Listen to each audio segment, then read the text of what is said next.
So today I sit down with the CEO and co-founder of Recharge Health, Dr. Bjorn Ekberg. Now, Recharge Health are well known for their FlexBeam red light therapy product, and Bjorn himself is a very smart individual. He has a PhD in the philosophy of science. He's written numerous books on physics and cosmology, but his career path led him into this fascinating world of red light therapy. Now, I literally bumped into Bjorn at the recent 2024 Health Optimization Summit in London, UK. I'm so glad we met up because the FlexBeam is a product that I'm often asked about, and actually until we did this interview, I'd never really looked at. So let's get into the interview. It's quite fascinating. Not only do we take a deep dive into the world of FlexBeam and that product, but we also look at the red light therapy space as a whole.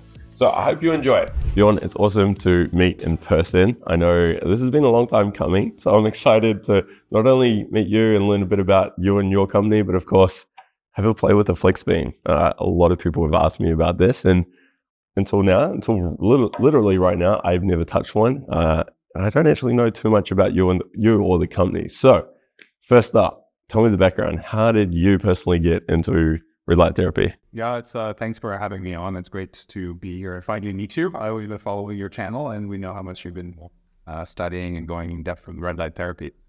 I was part of co-founding a company about 5 years ago. We're called Recharge Health, and we have this sort of hairy, ambitious goal that we want to take this power of infrared and red light therapy mainstream, or like actually make a device that is so easy for people to use at home, so they don't need to have panels in their basement or any of these kinds of things, to try to move it out of the current demographic that's mostly using it. And so we launched this device that we can talk more about, and I'll tell you more. I came into this a little bit somewhat random. I knew two of the co-founders. They were hardware experts in Asia. Like, they were Europeans, but based in Asia, and they developed solar cell panels and all kinds of things for European companies.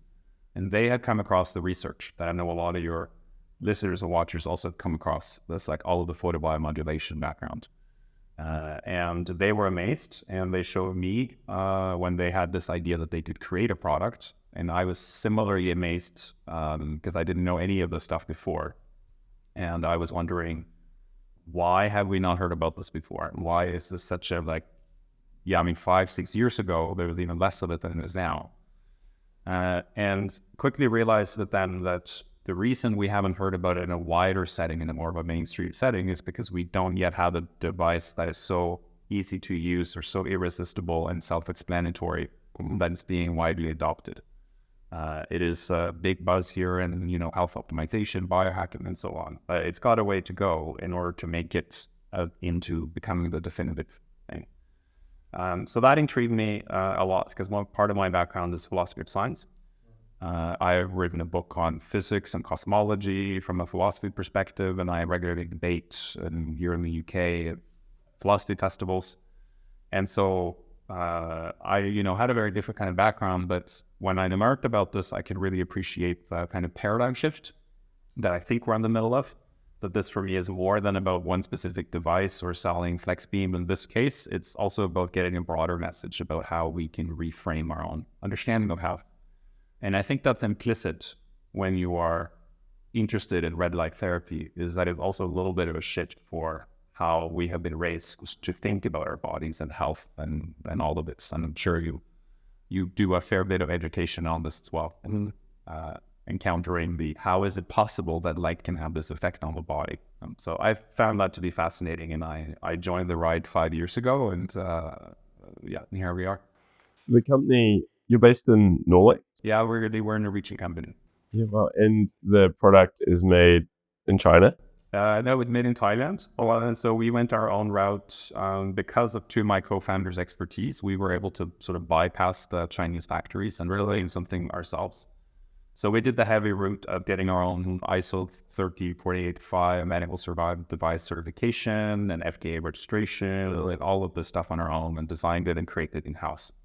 And there's a couple of things that set this apart from other devices, but the main design principle is that this is for the body, right? So you can have it straight on your skin. So what do you mean it's for the body? I mean, I mean, a panel is stationary, right? Or at the stationary, you need a distance. And Right. Okay. So you're using it on the surface, on the skin, contact-wise. Yeah. And that you can't really do with most devices out there because it gets either too hot or too much radiation. So we encased it and we created this very flexible silicone type belt. And so, as you know very well, the power of especially near infrared light and the wavelengths is that they penetrate the skin. Ooh. So if you sit in just a room illuminated by red or red light or infrared light, it is going to have to be extremely powerful in order to penetrate anything. Yes. And what you want is really to get under the skin. And so we designed this. It might be used anywhere on the body, but of course it's specifically useful for getting into knees or elbows or joints because you can literally illuminate from 3 different angles. Is it LEDs? The LEDs? And yeah, so this is an LED driven. In terms of power profile and output profile, it's similar to a half body panel packed into a portable device. So it's quite focused and powerful and targeted. And that's how we can achieve also, with some humility, we have really, really strong results on especially inflammation reduction, pain relief, these kinds of things, because you can get straight in where you need it. So what are we using here? 660 red? Yeah, so this is 625 to 635 in the red spectrum, and then 810 to 850 in the near infrared spectrum. Okay, so that's quite a wide range in the near infrared. Do you have different chips in there, or is it just the LEDs got quite a wide? It's a suite between these frequencies, and there's one setting that is I think it's specifically 815 in one of the settings, and the other ranges from 810 to 850. How does that work? So you literally have different chips in there, like an 810, an 830, an 850, and it moves between them, or is there a chip that's putting out? There's bulb that is able to sweep. Oh, really? Yeah. I haven't come across that before. That's interesting. Yeah. Yeah, really cool. But it's similar wavelengths you would find with most sort of high-rate devices. Yeah. And similar kind of output. Yeah. Yeah, but typically though, like with the panel, for instance, if it has an 850 nanometer chip in it, the peak is 850, but you're getting a range of say 840 to 860. But you're saying yours will sweep Our peak range. is around 830. Okay, right. Because it goes from 815, 810 to 815 at the bottom and up to 850. Okay, yeah. Okay, that makes sense. And is it pulsed light? One of the settings has pulse lights. Okay, and the other is just straight. So you can choose if you're really into that choice. What's the pulsing rate? Do you know? That I have to check with my chief engineer. So, do you know much about pulsing? Like, what's the why would you recommend someone using the pulsing function? I know the recommendations from some of the researchers that it's supposed to have more effect for the uptake. But honestly, I would also ask you the same question about whether you think pulsating is a good idea. We've had a lot of these discussions. Yeah. Dive a lot into the research. It's not unequivocal, I think. No, 100%. And that's I personally don't use it on a day-to-day basis. Like in terms of my panel, I don't use pulsing. However, there are user case situations where, pulsing seems to have some benefit. My son, for instance, is using laser therapy photobiomodulation on his head, and we're using pulse light for that because of the thermal buildup. So you're mitigating that. But then I know, there's Scott Kennedy from Lightpath LED. He makes panels, quite unique panels. I've interviewed him, and he's big on pulsing. And there's a whole other world out there, not just pulsing the light, but the benefits of that frequency and the resonance, and it's a whole other world. I'm like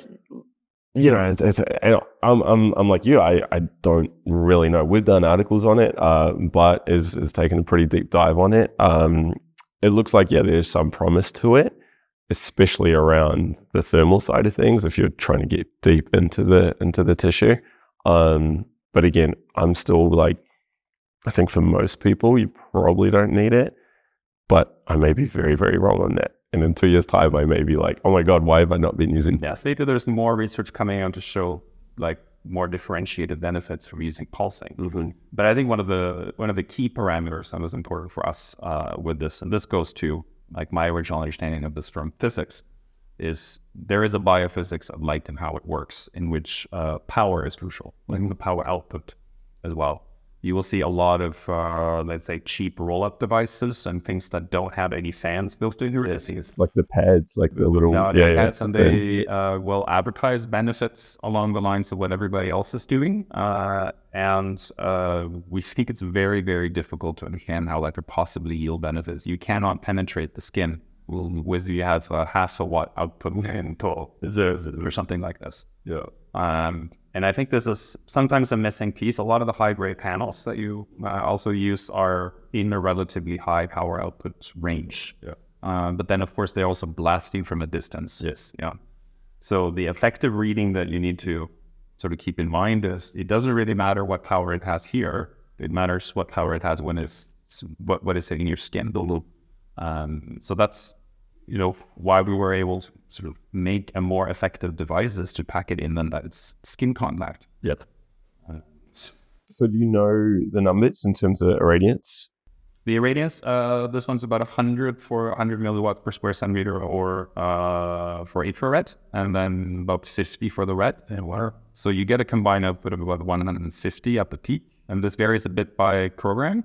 So from 120 to 150 in that range. So the programs, what's changing between the programs? Is it intensity? It changes the differentiation of red versus near infrared light. So we have 3 settings. One setting is more skin oriented, so therefore it has much more red light. Setting 2 is more similar to what you find in the high-end panel. It's both at the same force, like near infrared and red. And then we have a settings 3, which a lot of our users embrace, which we call the deep setting. That's the most powerful near infrared setting. So that's over 100 milliwatts per square centimeter, just near infrared, straight on the skin. So with that, you're able to really go deep and target a deep joint issue or something like this. So just an easy differentiation. People can choose if they have surface level treatment or whether they want to go deep. That's cool. I like that. I like how you've kind of given people, it's a word, not guidelines, but those options. It's like, hey, what's the goal? What are you trying to do? Okay, well then use this program, because that is a big issue in the space. I mean, especially with panels where there's so many variables at play. I mean, between the panels, wavelengths, irradiance, but then distance, treatment time, and it's like... it's very easy to get lost in the weeds, and for people researching this and trying to find out what's the best solution for them, it can be overwhelming, the number of parameters. Right. So a very basic one has to do with this power. You said that it's impossible for cheap lights to basically don't have a fan to be able to actually produce those kinds of benefits. And if we're quite concerned that the space is being crowded by these things that make all these claims, when there are like really serious providers out there who will have good research behind them. It's funny, I shared a taxi home from the dinner last night with James Carroll, and we got talking about this. Of course, James from Thor Laser, medical products, he's been in the space for 30, 40 years, right? And he's just like, it's frustrating how companies can come out and make these big claims, and not only are the claims totally misleading, but the product is not even doing what they're saying it's doing from an irradiance point of view, or even a wavelength point of view. I've seen this where products have been sent to me for review and it's marketed as putting out a particular wavelength, and I tested it, it's like, no, it's not, and people are buying this because you'll get some beauty influencer saying, oh my God, it's the best thing ever. So I share your frustrations. So with the FlexBeam, is it intended as a joint product? Like, what's your typical customer? Is it someone with like the sore knee, the sore shoulder, sports athletes? It's a broad range, and we are always trying to define who the target customer is, and we get it from all over because of the benefits are sort of all over. But we are highly focused on sports and recovery, and so we have some ambassadors that are like football stars, tennis stars, so on, that have embraced this because they can use it for a very targeted focus. So you do get systemic effects if you use it, for example, on your stomach or on your spine. You are getting that energy dosage that will go where you need it if you're looking for more of a wellness solution. But the reason people choose this is in a way that it's the combination of it being super easy to use, but that you can really wrap it exactly where you need it. And so and most of us have some area that's a bit more of the weak spot, or the area that you need kind of love for. And I think it's a really important principle for us with how we designed it is, and you probably often get asked this question, what's the best red light therapy device? And there's a lot of theoretical variables about this, and we can get into the, the nerdy parameters of it. But really at the core, the best red light therapy device is the one that you use most frequently. And compliance is a big issue for, I think, a lot of people who may be overeager, or who get excited about the science, and then they invest in something. Will you actually keep using it after the first sort of honeymoon period of the first week when you're getting excited? Will you use it almost every day and get benefits? In some cases, if you're really dedicated, that any solution kind of work. This helps a lot of people just keep track of they're actually doing it every day. So people love it for, you can multitask. You could cook dinner for the kids with this on your back, or people can you can drive with it, that kind of thing. So ensuring you actually get a cumulative dose repeatedly every day, the frequency of use, that's when you will see benefits.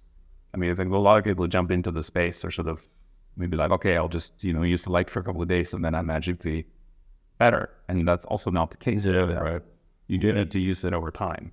Yeah, well, some people come into it thinking this is going to be an absolute magic pill, and within 2 sessions, their 30 years of osteoporosis is going to be cured. And it's it doesn't kind of work. Yes, it's going to help, but not that fast. But then I've also seen people on the other side of the spectrum, and I shared the story, with family members who are very, very skeptical, and then they finally use it, and it's oh, this actually works, But on the other hand, you have the people that expecting absolute change within 5 minutes, and it's well.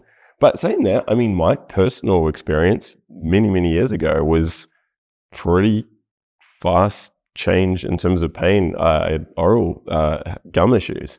And within 1 or 2 sessions, I noticed I could have ice water without pain, that quick. So it does, of course, vary. So with the FlexBeam, then, how long, with these programs, let's say you're on the program number 3 for the joint, how long is that? What's the session runtime? 10 minutes. It turns itself off, so you don't have to think about it. And we usually recommend one session is often enough because of the power output. But if you have a particular issue, or you want to put it in a couple of different phases, of course, you can do 20 minutes or 30. But as you know well, there's no particular benefit to using it hours every day or to overuse it. Then you just don't get any effect. Yes. So 10 minutes for all the programs. And you mentioned you're working with athletes. Have you or your team gone into red light therapy and in particular your device, using it for sports performance, prior to? Yeah, so because this is one area that I'm curious to learn more about. I mean, how are your athletes using it? What are they using it prior to a session, on the muscle, on the joint? I mean, these are some really interesting studies that are bigger ones in the literature that we are recreating for strength and performance stuff with this device, and also working with the athletes on their use. We've tried to differentiate between whether it's better to do it before or after. Mm-hmm. And we've done that in combination then with sham devices and stuff so we have control groups. And the results we're finding is that either works. Either before or after. There was a marginal improvement in people who use it before versus after, but this depends a little bit on what you are kind of looking to treat. Right. So a lot of people, for example, these studies were done with weightlifting, lat pull downs and ability to strength grip, defensive or grip strength. Then for people who have already kind of an underlying muscle issue, it can be very beneficial to use it beforehand to sort of warm up and pair the muscle so that you have sort of more give when you are using it. But the more intuitive use is probably to use it after, because the recovery brings a very started recovery process. So we haven't been able to see clearly that one works so much better than the other, but only that in connection with training. I mean, some of these results, I don't know if you've seen some of the bigger studies on this, on the PubMed literature done on strength performance. Yes, it's really significant numbers, right? It's kind of where some people are saying that should it be allowed. Yes, I've heard this And I think we want to do larger control studies. I think the numbers will go down as you increase the number of users. But we saw, strength improvements up to 40% between the control group and this one. And I honestly, they're using this before, after, and that's for like a lat pull down, for example. So I have a hard time believing that that's huge, right? But if you look at the large trials, it's like 10 to 20%, which is more than just the marginal gain than any top athlete would embrace. This is like a game changer for everyone. Hey, really quick, if you're enjoying this video, can I ask a quick favor? Hit the like button down below. It means a lot to me. And while you're doing that, if you want to see more videos like this, hit the subscribe button, because I actually have a lot of interviews. I did about 6 interviews at the Health Optimization Summit on all things red light therapy. So be sure to hit subscribe if you want to be notified. Yeah, I personally, my routine with my devices, I use it before training. It's just the way it's set up in my home. Like, I've got my panels in my little gym, and yeah, it's just part of my pre-workout routine. And it's nice because I know there's benefits around it, but it's also part of that routine, that ritual, like I'll plan my workout as I'm standing there using the panels. And then I also train Monday to Friday, and I have the weekend off. So then I'm not doing red light therapy every single day. And there's different schools of thought on that. But I just, for me, I think it works well for me. And you talked about that earlier. Like, it's like dieting or training programs, red light therapy. You could have the best product or the best diet or whatever it is, but if you're not going to use it, if you're not going to stick with it, it's a waste of time, right? So, so one of my co-founders is a medical doctor who's worked with this kind of technology for over 20 years. So she convinced me to join this because she had worked on it so much clinically on patients, and was dreaming about making something that is so easy to use at home, that they don't have to come to a clinic. Yeah, it is. Right? So she has devised protocols for all our users. And I think this is something that also sets us apart. We have clinical guidance on this, like it's easy settings. But if you have a specific issue like a frozen shoulder, or like an elbow, or like a jumper's knee, or any of these kinds of things, we've designed protocols for that. Really? And so, and you get that free as part of the membership when you join. So okay, sorry to interrupt. So like, because you've only got the one product, right? This is your product. And so you've got the settings in there.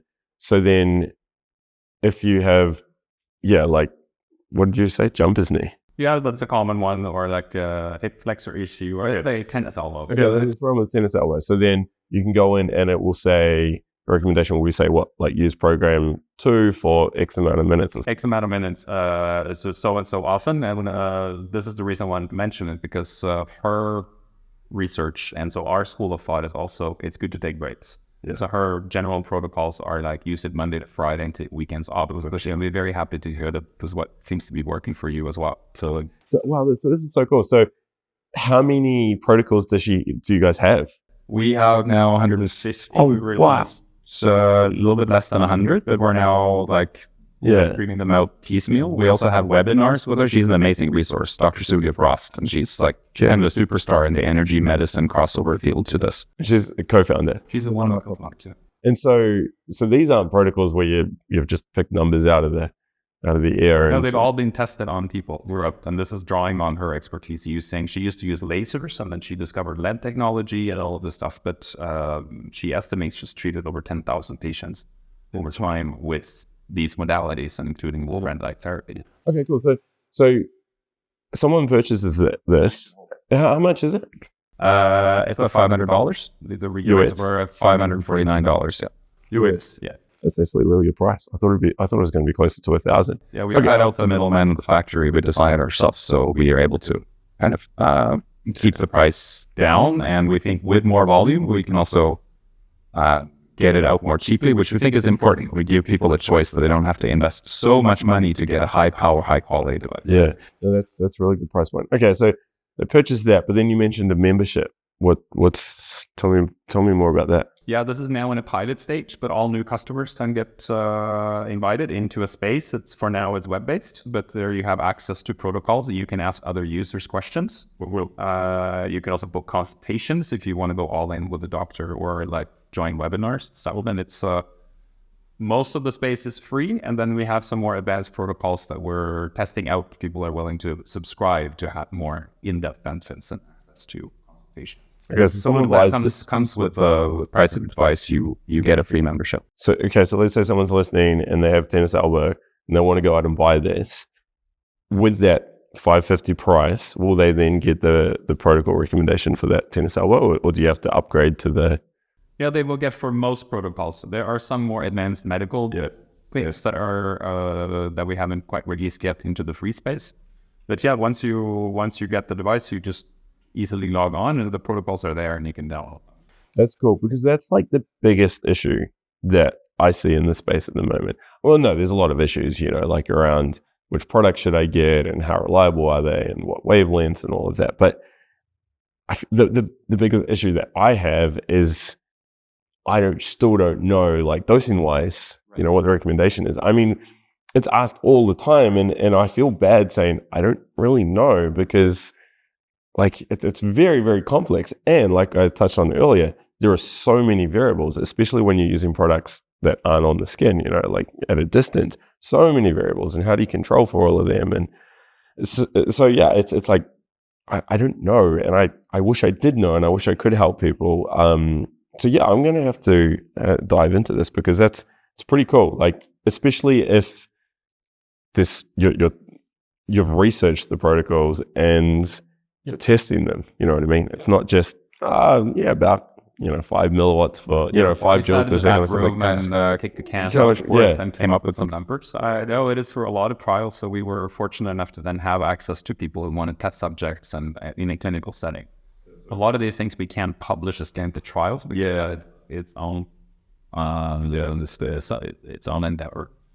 But it's super important to us. It's like we building documentation and hands-on practical clinical guidance has been key from the start. And this is what, as we mentioned before, it's what frustrating about the space, so that it's also overselling on benefits, and there's so many parameters.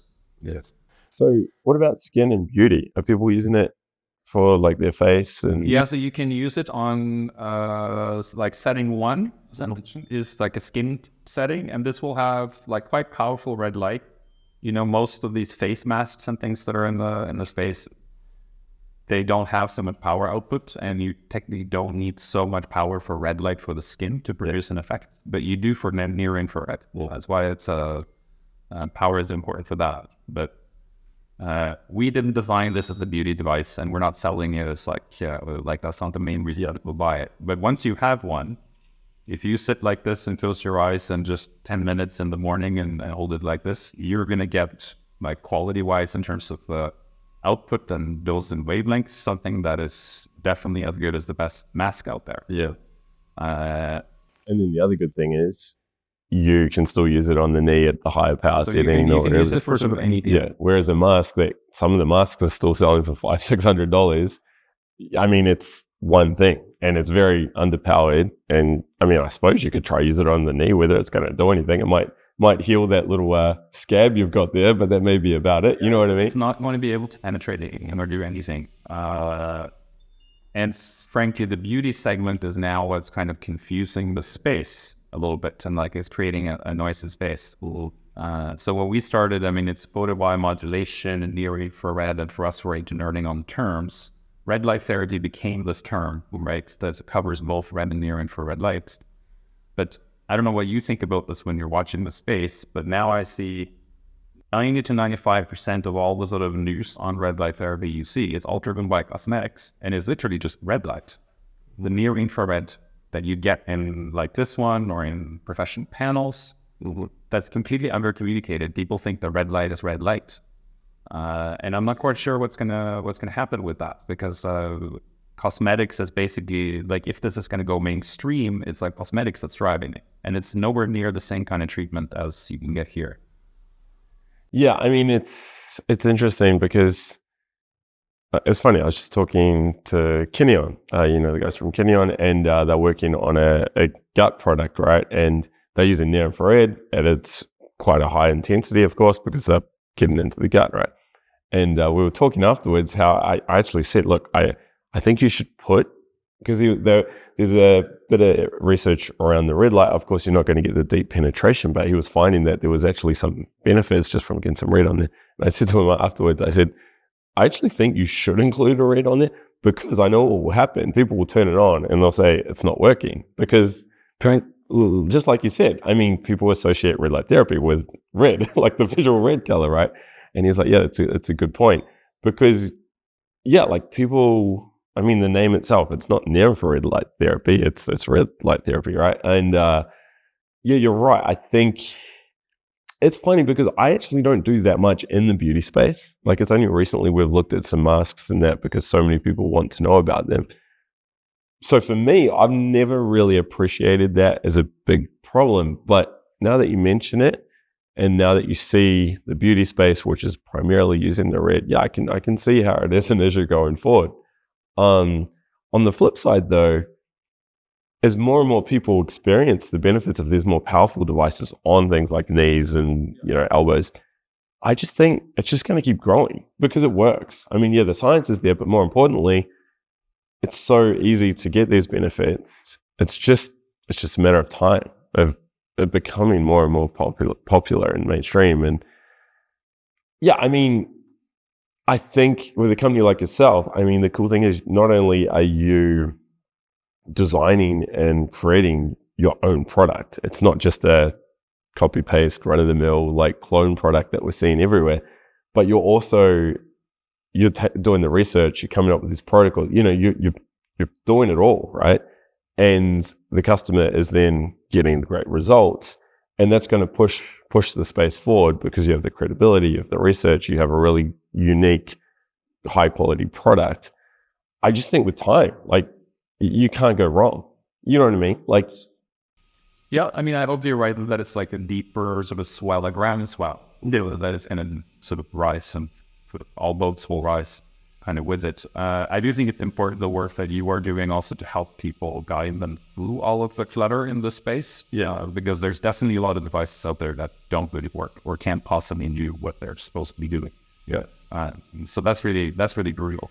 Yeah, and I mean, I do my best. And I mentioned earlier, like, how, I've got a spectrometer, and how, I've literally tested. I see it all the time. It's like, it's putting out, on paper, it's meant to put out 60, 70 milliwatts, and I test it and it's like 7. It's like, seriously, like, and I'll call it out in the videos, like in the review, because people need to know this. And hey, maybe 7's all you need for that particular issue, whether it's like, the skin and stuff. But I'm like, that's very different to what they're claiming. And if people do a bit of digging and they think, all right, well, yeah, I've got joint issues and I need 50 to 60 to 70 milliwatts. Okay, cool. That product out there is putting out 70, but it's not. Then they're going to get burnt. They're going to, not literally burnt, they're going to spend the money and not get the results. And then that has a bad impact on the community, on the industry as a whole, right? Because it's like, no, I spent $500 on this fancy product that so-and-so influencer was raving about, and it didn't work. Red light therapy is a scam. But it's like, no, it's not. It's all of these issues. And it's frustrating. It's very frustrating. I know when you get into the medical space, then of course there are more rules and restrictions around it, right? In terms of what you can and cannot say, and the testing and all that. And I know this is where, like, Thor Laser, James Curry, that's their thing. And like, everything is tested, and they literally test every single product. But of course, with that comes high prices, so it's never really going to be, in every single home. So whether, like, the space as a whole needs some rules and regulations in there, I mean, I personally think that would be beneficial, big time.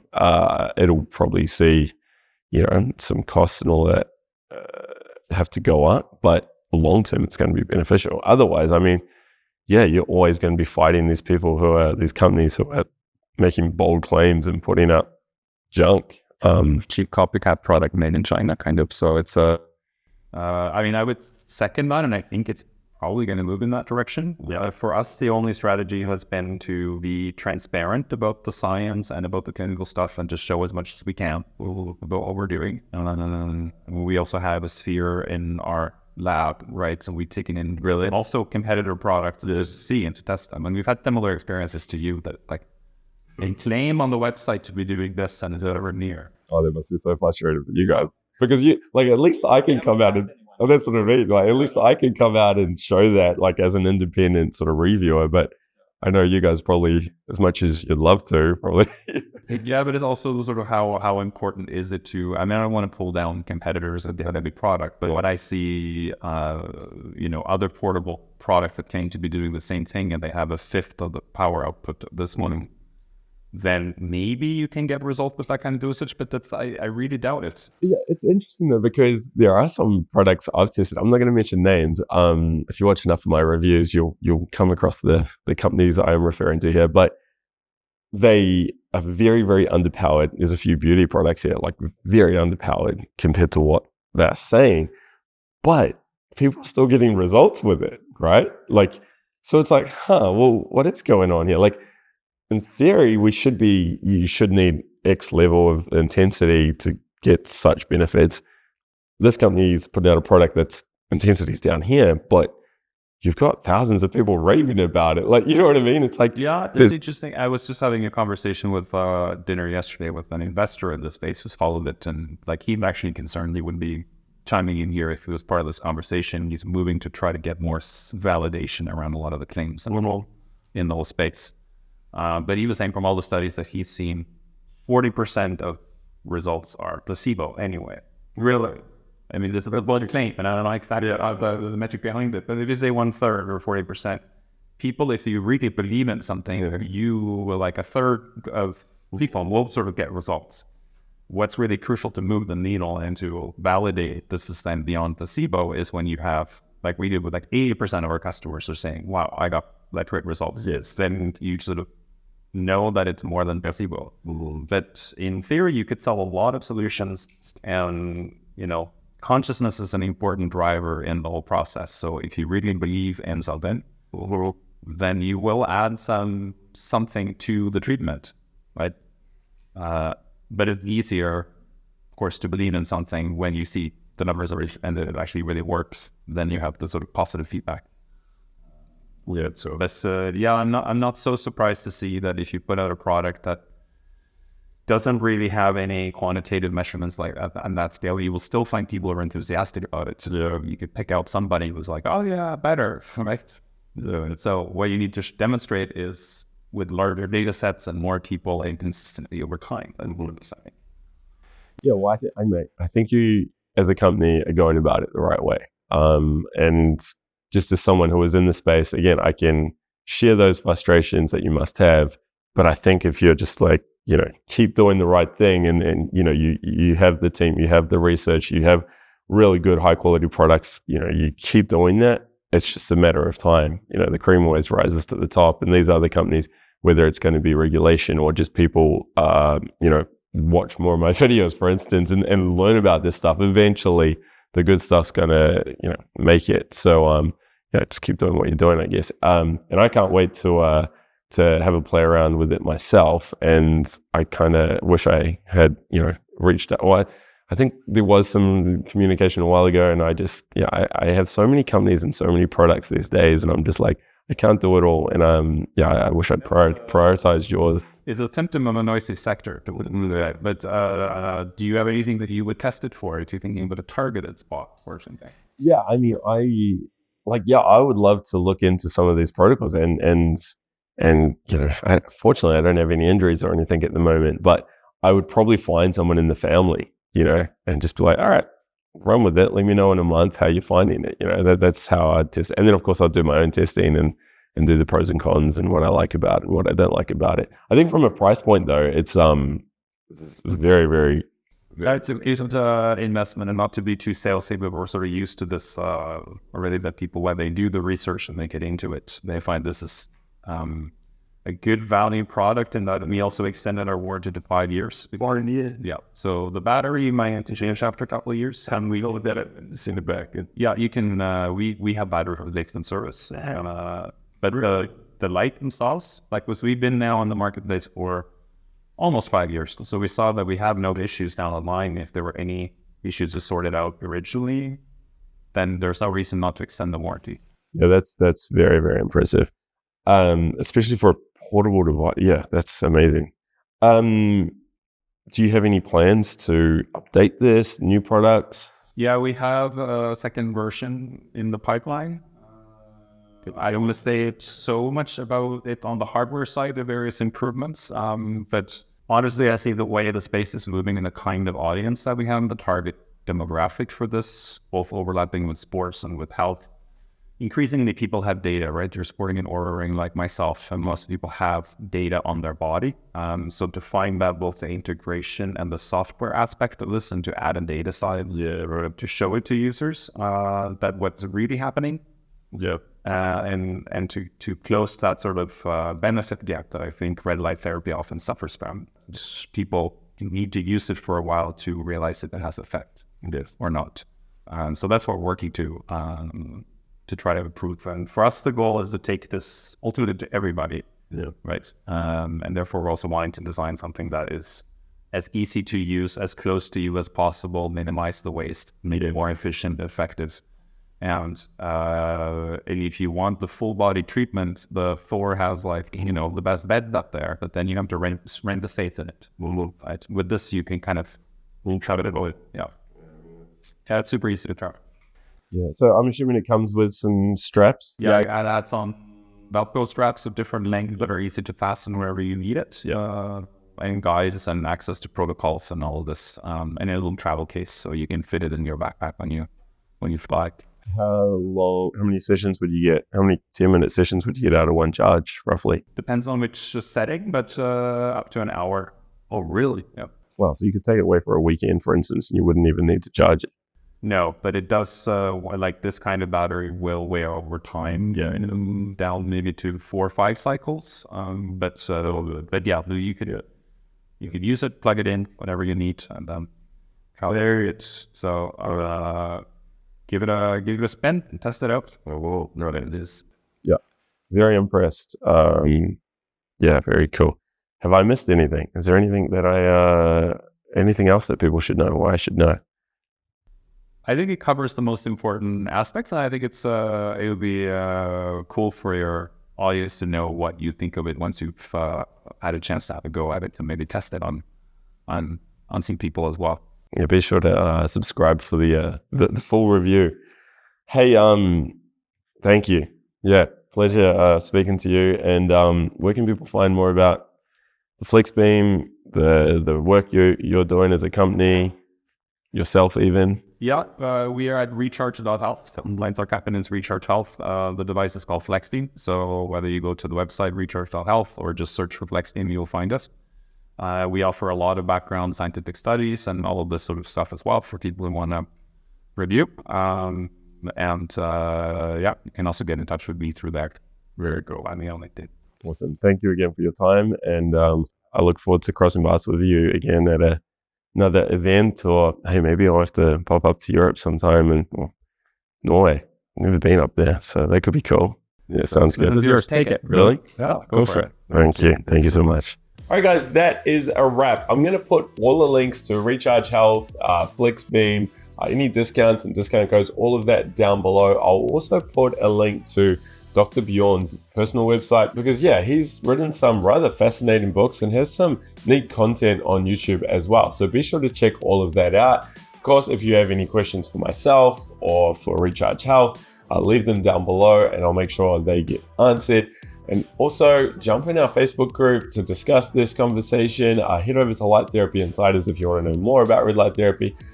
And be sure to check out one of my other interviews. I have a heap of them now on this channel. I'm going to put one up here, or maybe the playlist up here. So click that, check it out. Otherwise, I'll see you next time.